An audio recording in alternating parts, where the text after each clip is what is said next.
The last episode of Demon Slayer Season 4 is absolute cinema. This episode was straight up awesome, intense, and guys, the end has finally begun. The Infinity Castle arc is here, and this episode left me shattered in a good way. Muzan Jackson really had to pop out and show him that has to be one of, if not the greatest entrances I've ever seen in an anime. Not only did this man have the aura, but he also had the drip. This man's aura level is so off the charts that Ufotable had to dedicate the last few minutes of episode 7 to him. Muzan is definitely Ufotable's favorite character for sure. Besides Muzan's character design, this is the closest thing we'll get to a Michael Jackson reference. Bro was basically moonwalking. What I found funny about this whole situation is that Muzan was taking his goddamn time. He knew that Ubuyashiki wasn't going anywhere. I have to give props to Ubuyashiki's wife though. She maintained her composure the entire time. She knew this was their last day on earth, and instead of running away, she held her husband down the entire time. That's the type of woman we all need in our lives. I wouldn't be surprised if Muzan knew where Ubuyashiki was hiding for some time now, but waited to choose the perfect moment before pulling up on them. It was also cool that all of the fog around Muzan was actually the wisteria plant, and I know some of you might be wondering how the hell was Muzan able to get through the barrier, and it's because he's built different.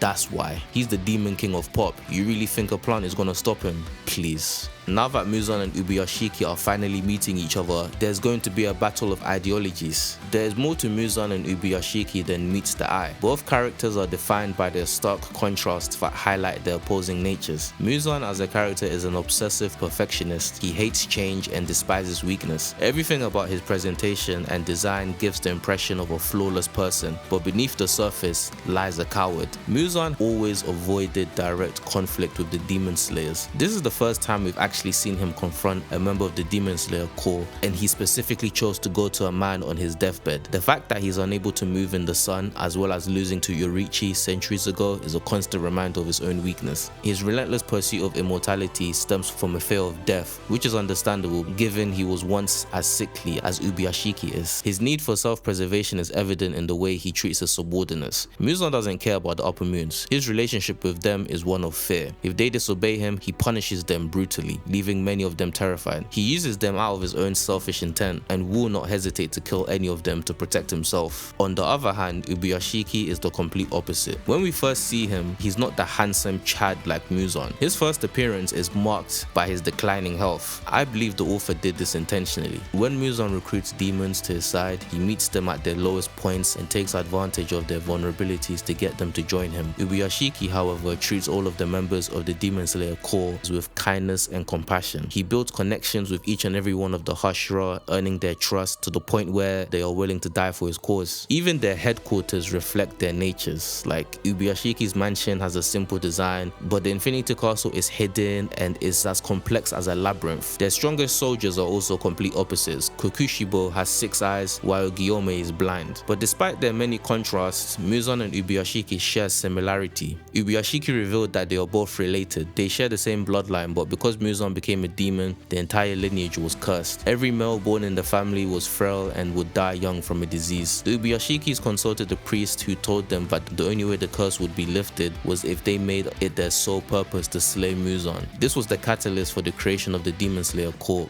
to cleanse their family tree of the stain that is Muzan Kibutsuji. Them being distant relatives makes a lot of sense, especially when you see the resemblance between the two. There were many things that this episode did well, but if I could highlight one, it would be how much of a savage Ubuyashiki was. He was so cold that he not only used himself and his family as bait to ambush Muzan, but he also had the audacity to taunt the king of demons himself. He told Muzan that he would fail to live up to his dreams because only human emotions can live forever. And he rubbed even more salt in the wound when he told Muzan that the gang would come for him one day to avenge all of the fallen soldiers. We were not familiar with his game. He hates everything about Muzan, the way he walks, the way he talks, and the way he dresses. Beneath that kind and gentle personality, he harbors an unshakable disgust that he conceals with a calm smile. This man was truly a menace. But the disrespect continues with Ubuyashiki giving his final fuck you to Muzan, and in the words of Deidara,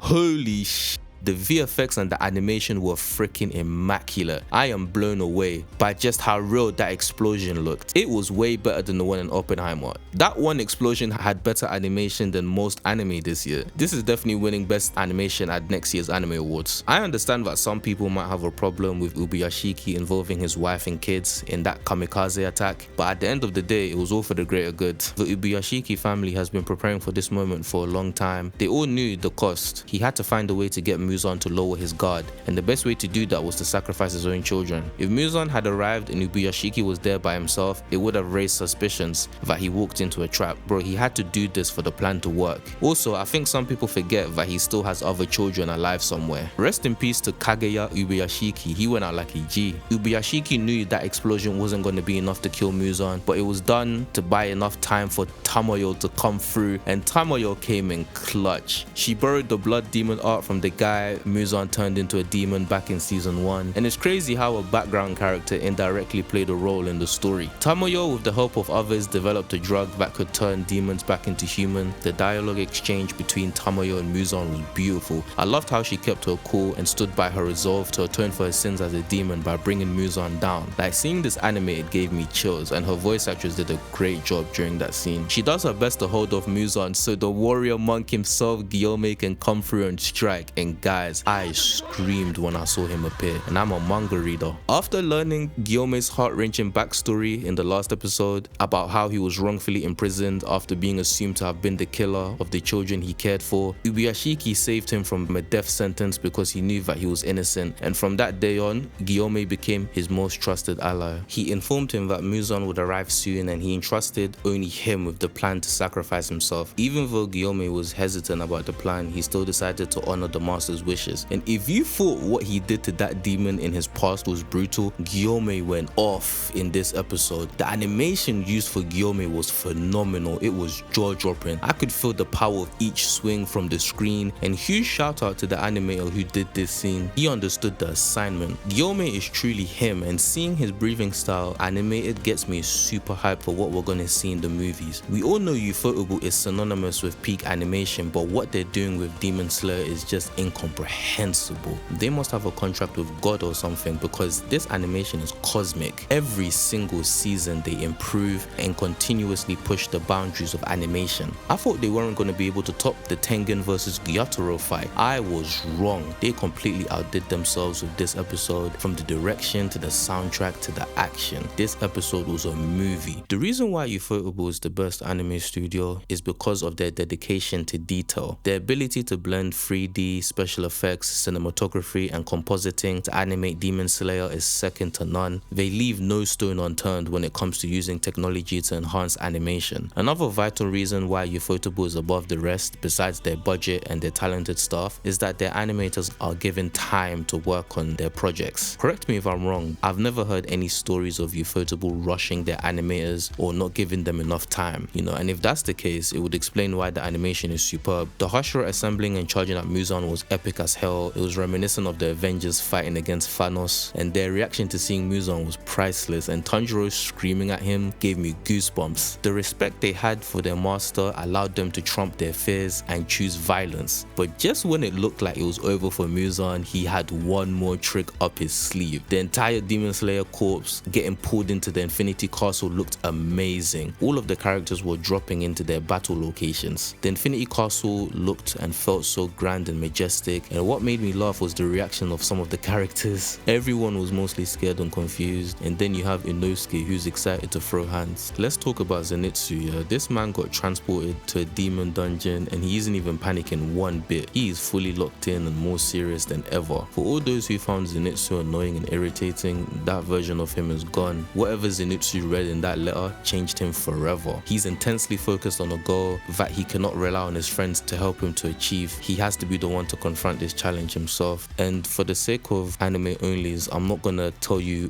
what's got him so worked up. All you need to know is that it's personal. We finally arrived at the climax of the Demon Slayer story, the best arc, the Infinity Castle arc. And when these movies release, we will be seated. When this season began, many people felt that this arc was being milked, but in hindsight, this season turned out to be the opposite of milking. Ufotable added gorgeous anime original scenes throughout the course of the season from start to finish. This season was extremely extremely enjoyable to watch, and in my opinion, it is far superior to the third season. But let's talk about the elephant in the room, the movie trilogy. I know some people are probably frustrated with the announcement of the movie trilogy, but what did you expect? The Mugen Train movie was the highest grossing movie of 2020, generating a worldwide gross of 507 million. This was an unprecedented achievement because Mugen Train became the highest grossing Japanese film ever, and it also broke barriers globally. The Infinity Castle arc is full of fighting, and even if Ufotable were to extend these fights and add some additions, I don't even know if that's going to be enough to stretch it out to 3 movies. I'm assuming that Infinity Castle trilogy will include the Sunrise Countdown arc as the final film to wrap up the series. If any of you have seen the Heaven's Feel trilogy, I don't have to tell you that Ufotable was at the peak of their powers when they did those movies. What they did in this episode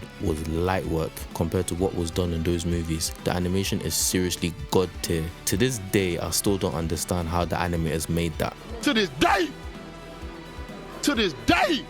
The Demon Slayer trilogy needs to get the same treatment that those movies did, and judging by what they've done for the series so far, they may be able to exceed those movies. But let me know what you think about the movie situation down in the comments. Thank you for watching the video. Until next time, stay blessed.